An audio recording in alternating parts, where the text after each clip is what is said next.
Wir haben jetzt schon uns einige Tage hier den Düsseldorf Caravan Salon angeschaut und wir sind total happy, dass wir alte Freunde wieder getroffen haben.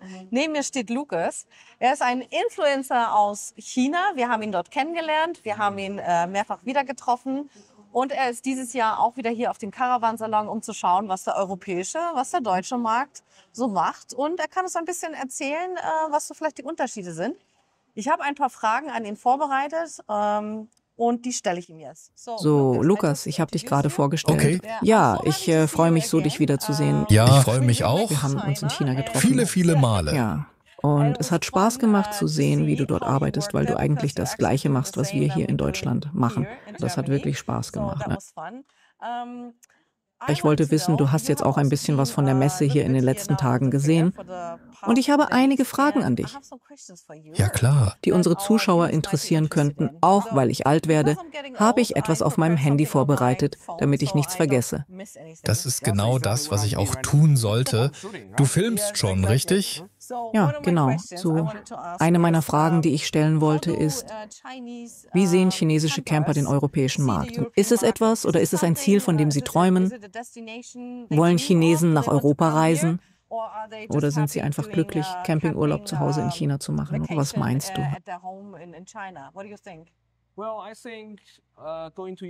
Ich denke, für Chinesen ist es definitiv ein Traum, einmal nach Europa zu reisen. Denn die Idee für Camping ist ja ursprünglich aus Europa.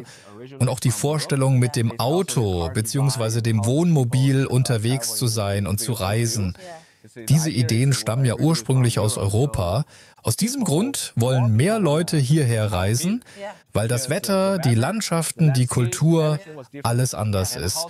Und wir wissen auch, dass es hier bessere Campingplätze gibt. Und auch das Wohnmobildesign ist komplett anders. Okay, als ich ein Kind war, waren Wohnmobile und Wohnwagen in China nicht beliebt. Und für Chinesen ist Europa grundsätzlich ein Traumziel zum Reisen. Aber heutzutage gibt es mehrere Möglichkeiten zu reisen und seine Freizeit zu verbringen. Genau. Es ist ja so, in China gibt es viele Leute, die mit dem Auto in China reisen und auch viele, die ein Wohnmobil nutzen. Die wollen natürlich auch gerne zum Reisen nach Europa kommen.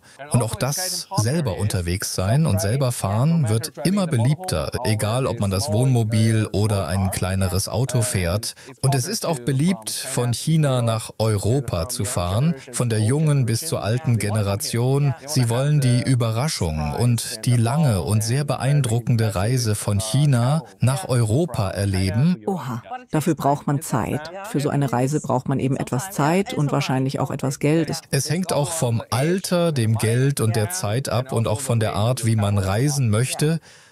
Okay, meine zweite Frage ist, viele Europäer, mich vor 2 Jahren noch eingeschlossen, können sich nicht vorstellen, wie Camping- oder Wohnmobilreisen in China aussieht. Ist es dasselbe Gefühl, das wir hier haben, oder was ist anders im Vergleich zwischen China und Europa? Was denkst du?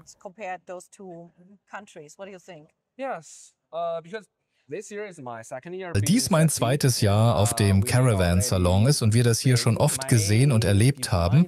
Das Design für europäische Wohnmobile oder Reisemobile, Wohnwagen, was auch immer es ist völlig anders. Und ihr müsst mal einen Blick nach China werfen. So ist es, so ist es. Der Platz, die Nutzung, der Strom, das Wasser, die Technik, alles ist anders.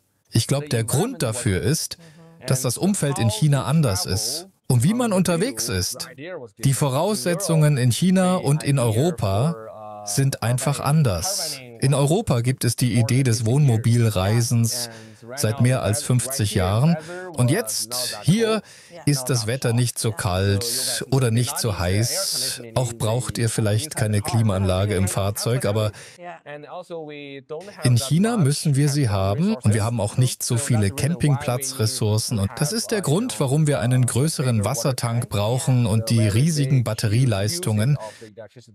Man muss autark sein. Ja, so ist es. Auch wenn wir uns in der Natur aufhalten, müssen wir möglichst autark autark sein und brauchen einige Ressourcen. Wir brauchen auch eine Waschmaschine, wir brauchen einen Slide-Out. Stimmt. Und anders sind auch die gesetzlichen Anforderungen in China. Mit dem normalen Führerschein darf man keine Fahrzeuge über 6 Meter fahren, weißt du? Okay. Aber in Europa ist es die Gewichtsanforderung. Weil wir also nicht größer bauen können und dürfen, müssen wir den Platz erweitern. Deshalb habt ihr so viele Slide-Outs, um mehr Platz zu bekommen. Auch beim Design, der Nutzung, wo man hinfährt, wie man reist, wie man den Innenraum nutzt, ist alles total anders zu europäischen Fahrzeugen. Und wie ist das Gefühl? Das Gefühl ist großartig. Ja, ich meine, glaubst du, es gibt einen Unterschied, warum Leute gerne auf Reisen mit einem Wohnmobil gehen? Gibt es dafür einen anderen Grund in China Ja. im Vergleich zu hier? Oder denkst du, es ist so ziemlich das Gleiche? Ja, ich glaube, das Gefühl und der Traum sind identisch. Die Leute wollen anders reisen. Ja. Die Art, wie wir die Zeit verbringen, ist anders. Früher reisten die Leute mit dem Flugzeug, mit dem Zug. Ja. Aber jetzt wollen wir anders reisen, auch wenn wir manche Landschaften schon oft gesehen haben. Vielleicht waren wir schon oft in dieser Landschaft. Kurz gesagt, wenn wir einfach mit einem rollenden Zuhause hierher fahren, ist es anders. Das Gefühl und der Wunsch sind also das Gleiche. Ja. Wir wollen anders reisen. Wir wollen mehr Freiheit erlangen. Freiheit, ja.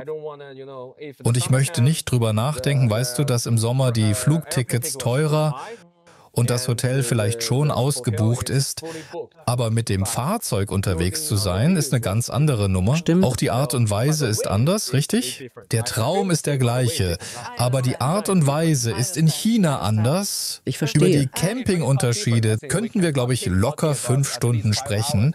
Das würde ich auch sagen, denn dahinter steckt eher eine andere Philosophie. So ist es. Ich denke, das ist etwas, das uns stark verbindet. Das ist mein Gefühl dabei. Denn das Gefühl dahinter für mich oder für uns ist, dass man an Orte gelangen kann, an die man normalerweise nicht kommt. Man will die Freiheit spüren, man will Zeit in der Natur verbringen. Und ich hatte das starke Gefühl, dass das die gleichen Gründe für chinesische Leute sind, die Wohnmobil-Camping machen. So ist es. Persönlich fühlte ich mich in dieser Weise mit den anderen sehr verbunden. Na gut, vielleicht eine kritischere Frage. Sicher. Glaubst du, dass Wohnmobil-Camping oder Camping in China eher etwas für die Oberschicht ist, die es sich leisten kann? Oder ist es etwas, das sich in der gesamten Bevölkerung ausbreitet? Was denkst du darüber? Das ist eine sehr kritische Frage. Diese Frage wurde mir auch in China gestellt. Denn ursprünglich basiert die Idee definitiv auf dem Preis erschwinglicher Fahrzeuge und dergleichen. Günstig Urlaub zu machen. In China ist es, glaube ich, ein wenig teuer. In den letzten 5 Jahren dachten die Leute, okay, ich gebe eine Menge Geld für ein Wohnmobil aus, um reisen zu können. Also, wie wäre es, wenn ich 5 Jahre lang mit dem Flugzeug reise und in ein schickes Hotel gehe für weniger Geld? Warum sollte ich so viel Geld für ein Wohnmobil ausgeben? Auch der ursprüngliche Gedanke war, weißt du, die erste Frage kommt von der Oberschicht. Aber aus meiner persönlichen Sicht ist der Preis selbst nicht so wichtig. Es geht um die Einstellung. Wenn du nicht weißt, wie man Spaß haben kann, du keine Zeit hast, selbst wenn du zur Oberschicht gehörst, kannst du es nicht genießen. Keine Zeit. So ist es. Du kannst es nicht genießen. Du weißt nicht, wie man seine Freizeit sinnvoll nutzt, weißt du? Ja. Auch im Moment lieben immer mehr junge Leute diese Idee. Sie können es sich aber nicht leisten, ein riesiges, schickes Wohnmobil zu kaufen. Aber selbst wenn sie ein kleines Gebrauchtes, ein Secondhand, ein Kastenwagen nutzen, sind sie sehr glücklich. Sie leben und reisen in ihrem E-Auto und sind trotzdem glücklich. Sie lieben den Lebensstil. Auch der Lebensstil und die Einstellung sind, denke ich, das Wichtigste, wenn man auf Rädern leben will. Der Preis selbst ist nicht so wichtig. Okay, ich verstehe. Aber um ehrlich zu sein, im Moment ist der gesamte Durchschnittspreis für ein Wohnmobil in China etwas teuer. Ja. Aber der Trend ist, Es wird erschwinglicher. so ist es. Kompakte Modelle mit Aufstelldach und einfache Wohnmobilkonzepte nehmen deutlich zu. Das ist interessant, denn aus unserer Perspektive haben wir sehr einfach angefangen. Ja. Und dann wurde die ganze Branche komplexer, größer, komfortabler. Auch von sehr, sehr klein zu sehr, sehr komplex und sehr, sehr teuer. Und irgendwie hatte ich das Gefühl, ihr fangt mit sehr komplexen, sehr großen, teuren Wohnmobilen an. Und jetzt gibt es tatsächlich einen Bedarf bei jüngeren Leuten, die auch die gleichen Dinge genießen wollen. So ist es. Mhm. Du weißt schon, was wir beide am Campen mögen wollen, nun jüngere Menschen auch. Es gibt also einen Bedarf an einfacheren Lösungen, damit eine breitere Gruppe es sich tatsächlich leisten kann, es zu genießen. So ist es. Außerdem gibt es eine Besonderheit in China, die es in Europa und Amerika nicht gibt. Das, glaube ich, sieht man jetzt gerade hier. Die Formulierung ist, der Kastenwagen ist mehr. Es gibt mehr Leute, die Wohnwagen in Europa sehr lieben, auch auf dem Markt. In Europa, glaube ich, machen Wohnwagen 50% der gesamten Wohnwagenindustrie aus. Ich meine also, der Wohnwagen ist eigentlich billiger als das Wohnmobil, richtig? Aber in China ist es genau umgekehrt. Der Gesamtpreis für einen Wohnwagen ist günstig. Er ist erschwinglich, aber es gibt, ich weiß nicht warum, keinen Bedarf. Die Chinesen mögen keine Wohnwagen. Sie mögen Wohnmobile. Sie wollen sie fahren. Sie wollen motorisierte Fahrzeuge. Mal sehen, wie sich der Markt entwickelt. Vielleicht gibt es später einen Bedarf dafür. So ist es. Okay, eine weitere Frage, die besonders uns als YouTuber dieses Jahr beschäftigt hat, ist, letztes Jahr gab es mehr Hersteller aus China, die ihre Wohnmobile zeigten. Dieses Jahr haben wir nur einen gesehen und das ist ein Privatmann, der auf Reisen war und dachte, es sei eine gute Gelegenheit, sozusagen vorbeizuschauen, ohne wirklich die Chance zu haben, Produkte zu verkaufen. Somit muss sich ja etwas geändert haben. Wir sehen keine neuen Akteure, die hierher kommen. Vielleicht weißt du ein bisschen mehr darüber.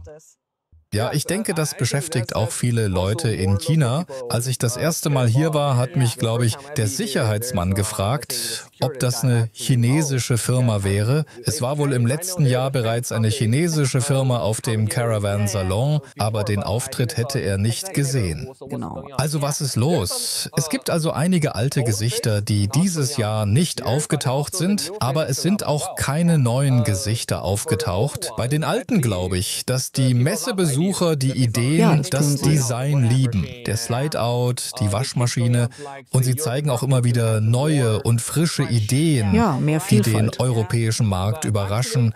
Designvielfalt. Aber das Auto tatsächlich an den europäischen Markt zu verkaufen, ist immer noch herausfordernd und kritisch. Als Hersteller müssen sie die Anforderungen des europäischen Marktes und die entsprechenden Vorschriften erfüllen. Zum Beispiel der Umweltschutz, die Produktion wie die Batteriesachen. Es ist komplizierter, der Prozess dauert also noch und braucht Zeit. Und sie müssen auch den lokalen Service haben. Ich denke, das ist super wichtig. Stimmt. Die Leute sagen, ich mag das Design, aber wenn wir das Auto hier kaufen, gibt es keinen Service. Was sollen wir mit Service in China? Was sollen wir tun? Das wird aber nicht passieren. Der Aufbau des Systems dauert also eine lange Zeit. Man braucht auch gute Partner. Ja, außerdem wird es eine Menge Geld kosten. Kurz gesagt, wirklich eine Menge Geld. Soweit ich weiß, ist es als chinesischer Hersteller für und mit Wohnwagen einfacher. Ja. Aber ein Wohnmobil zu 100% legal in Europa zu verkaufen, das ist sehr komplex. Es ist super schwer. Ja. Deshalb können die alten Gesichter dieses Jahr nicht auftauchen, weil ich denke, sie müssen noch herausfinden, was sie wirklich tun müssen. Es ist nicht so, dass sie das Auto nur hierher bringen müssen, selbst wenn sie es selber hierher fahren. Ja. Sie haben viel tolles Feedback bekommen, aber sie können es noch nicht hier verkaufen. Was sollen sie in Zukunft tun? Sie werden nicht nur hierher wiederkommen, um nur Freunde zu haben, weißt du? So ist es. Sie müssen Geschäfte machen. Aber auf der anderen Seite, dieses Jahr waren es bei den chinesischen Komponentenherstellern mehr Anbieter. Ich glaube, es gab hier mehr als 10 Hersteller für Wohnmobilkomponenten. Ja. Vielleicht ist das eine andere Möglichkeit, den Markt anzugehen. Denn weißt du, das ganze Fahrzeug hierher zu bringen, ist schwierig. Auch das Zulassen in Europa ist schwierig. Das ist momentan der Knackpunkt. Ja, das ist der Knackpunkt. Das stimmt. Und damit sind vielleicht auch die nächsten Fragen schon beantwortet. Wie sieht also die Zukunft für chinesische Camper auf dem europäischen Markt aus? Die Frage hast du so mehr oder weniger schon beantwortet, würde ich sagen. Ich denke, das wird interessant bleiben. Die chinesischen Unternehmen müssen sich clevere Wege einfallen lassen. Ja, damit sie bereit sind, in den gesamten Prozess zu investieren und auf den Markt zu kommen. Aber vielleicht gibt es auch andere Möglichkeiten, vielleicht mit bestehenden Unternehmen zusammenarbeiten. absolut. Ich könnte mir vorstellen, dass das der richtige Weg ist. Eine Frage, die ich schon immer stellen wollte, weil du hier filmst und die Inhalte dieses Marktes auch dem Publikum in China zeigst. Wie sind die Reaktionen deiner Zuschauer in China? Was denken sie über unsere Märkte und unsere Produkte? Das finde ich sehr lustig. Die Reaktion ist genauso wie die Reaktion, als die Europäer die chinesischen Wohnmobile das erste Mal gesehen haben. Ich glaube, die erste Frage ist, was mich schockiert hat, ist, wie die verschiedenen Wohnmobile und Autos ausgewählt und konfiguriert werden können. Ja, Weißt du, für die Oberklasse, die Mittelklasse oder einige erschwingliche Autos. ja, Du kannst hier verschiedene Dinge haben, jeder kann etwas finden, so ist es, ja. ob größer, kleiner, breiter, was auch immer du brauchst, du wirst es hier finden. Ja. Jeder kann etwas finden. Und auch das Design war sehr, sehr schön.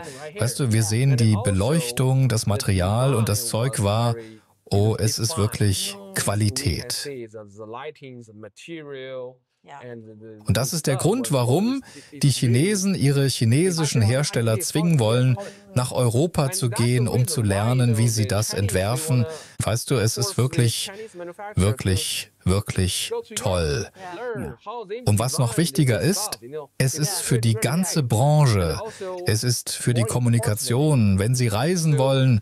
In Europa ist Camping ein Kreislauf. In China kann man einfach ein Auto kaufen, das alle Funktionen besitzt. Man kann nicht einfach Komponenten weglassen, denn es gibt kaum Campingplätze. Es gibt nichts, was wir teilen, worüber wir reden können. Es gibt keine neuen Händler für Ersatzteile. Aber in Europa, okay, alles ist einfach ein perfekter Kreislauf. Sie können hinfahren, wohin Sie wollen. Es gibt eine Infrastruktur. Mal weiß ich, es gibt sogar eine komplette Halle hier auf der Messe, wo nur Wohnmobilkomponenten verkauft werden. Ja, genau. Ja, Und Zubehör? so ist es. Es gibt eine ganze Halle voller Zubehör für Camping, Ja, das man hier sofort kaufen kann oder man kann online bestellen. ihr müsst euch keine Sorgen machen um den Rest des Campingzubehörs. Ja, Das ist wirklich, weißt du, besonders. Und auch die Chinesen, sie wollen Zubehöroptionen auch in China kaufen können. Auch, es sind nicht nur die Autos, es geht um schöne Campingplätze, um Zubehör. Und auch die Service Center für Wohnmobile. kommen wir nochmal zurück zu einer meiner letzten Fragen. Du sagst, viele Hersteller wollen ihre Angestellten hierher schicken und sich Design und die Qualität anzusehen. Meinst du damit, dass die Qualität der chinesischen Hersteller nicht so gut ist wie die europäische? Okay, genauer gesagt, um gute Qualität zu definieren, braucht es verschiedene Standards, richtig? Und es hängt auch von den verschiedenen Umgebungen ab. Als Chinese würde ich nicht behaupten, dass es keine Produkte von hoher Qualität gibt. Es ist eher eine Frage des Designs. Aber ich denke, die Qualität in China ist jetzt in Ordnung. Sie ist mittlerweile sehr gut geworden. Ne? Aber Design und Qualität Es sind zwei unterschiedliche Sachen. Ja, wenn ich wählen könnte, würde ich Qualität über Design wählen. Ja, Qualität ist Und Design immer... kann später kommen, richtig? Ja, Qualität ist immer wichtig. Ja, ja. Aber wie man alles gut aussehen lässt, das braucht in China immer noch einige Zeit. Ja, Okay, verstanden. Und meine letzte Frage wäre, wenn du dich entscheiden müsstest zwischen einem chinesischen Wohnmobil oder Ja. einem europäischen oder deutschen, sagen wir mal, einem europäischen Wohnmobil, weil wir so viele haben, was wäre deine Wahl? okay. Die letzte Frage ist immer die kniffligste und immer eine Herausforderung. Es hängt von der Qualität der Kommentare ab, das weiß ich. Okay, ich bin Chinese. Auch wenn ich zum zweiten Mal hierher komme und viele europäische Autos ansehe, werde ich immer noch ein chinesisches Fahrzeug wählen. Wirklich? Ja. Denn, wie ich schon sagte, prägt die jeweilige Umgebung das Design des Wohnmobils oder Vans. Zum Beispiel brauche ich eine gute Isolierung. Ja. Ich brauche eine starke Klimaanlage in meinem Auto. Ja, okay. Ich brauche zum Beispiel, Eine Waschmaschine. ja, so ist es. Okay, aber hier, auch wenn das Design gut ist und auch die Qualität gut ist, würde so ein Fahrzeug nicht zu meinen Bedürfnissen passen. Ich verstehe das vollkommen. Ja, wenn ich die Chance habe, nach Europa zu reisen, werde ich hier definitiv ein anderes Auto mieten. Ich weiß, dass es hier viele Campingplätze gibt. Ich weiß, wo ich mein Zubehör bekomme, aber in China gibt es das alles halt nicht. Deshalb hast du alles an Bord. So ist es, du kannst einfach los. Die verschiedenen Funktionen legen die Anforderungen an dein Design fest. Okay. Wir werden sehen, wir können ein besseres, sehr schönes Design, wie es viele Fahrzeuge in Europa haben, wie, weißt du, zum Beispiel sehr detaillierte Beleuchtung. Und ich kann auch alle meine Funktionen in meinem Auto haben, besonders die Klimaanlage. Ja, weil ich aus der Gegend von Shanghai komme, im Sommer, wenn mein Van... Es ist wahnsinnig heiß. Das ist es. Und feucht. Du stirbst ohne eine Klimaanlage dort. Auf jeden Fall. Deshalb brauche ich auch viele Funktionen in meinem Auto. So, das waren meine Fragen heute an Lucas. Ihr könnt euch sicher sein, dass wir in Zukunft auch mit Lucas in Kontakt bleiben, weil er ist der direkte Zugang, sage ich mal, zu diesem spannenden Markt dort drüben. Er hat sehr viel Erfahrung, kennt alle Hersteller und ja, es macht einfach Spaß, mit ihm zu reden und sich auszutauschen. Vielen Dank, dass du uns all die Details gegeben hast. Und ich freue mich schon sehr darauf, dich wiederzusehen. Ja, sicher. Hier oder in China. Ja, ich denke, das nächste Mal werden wir uns auf jeden Fall in China sehen. Und ich werde euch einfach die gleichen Fragen auf Chinesisch stellen. Nein, das wirst du nicht. Nur ein Scherz? Okay. Leute, auch ich habe meinen Account auf YouTube veröffentlicht. Er heißt R wie Detective, aber viele Inhalte sind auf Chinesisch. Ich entschuldige mich gleich im Voraus. Aber es ist auch eine Herausforderung für mich, mehr Inhalte auf Englisch zu teilen. Und ich habe fast vergessen, wie man etwas auf Englisch sagt. Aber ich werde in Zukunft mehr englische Inhalte veröffentlichen. Das machst du großartig. Und ich weiß auch, dass es sowohl in Europa als auch in China einige großartige Designs für Autos und Wohnmobile gibt. Und wir wissen, dass ihr, die da vor dem Bildschirm sitzen, auch diesen Lebensstil liebt. Wenn ihr also die Chance habt, nach China zu kommen, um eine großartige Erfahrung mit chinesischen Wohnmobilen oder Unternehmen zu machen, würden wir uns sehr freuen, euch auch auf einer Tour durch China zu begrüßen. Das Abenteuer wartet. Ihr könnt sogar mit eurem eigenen Auto von Europa nach China fahren. Das ist auch beliebt. Und man kann auch ein Wohnmobil in China mieten. Es gibt einige Leute, die so eine Tour bereits gemacht haben. Das ist eine verrückte Idee. Ja, das ist eine verrückte Idee. Okay. Nochmals vielen Dank. Danke. Bis zum nächsten Mal. Oh mein Gott, mein Mund ist so trocken.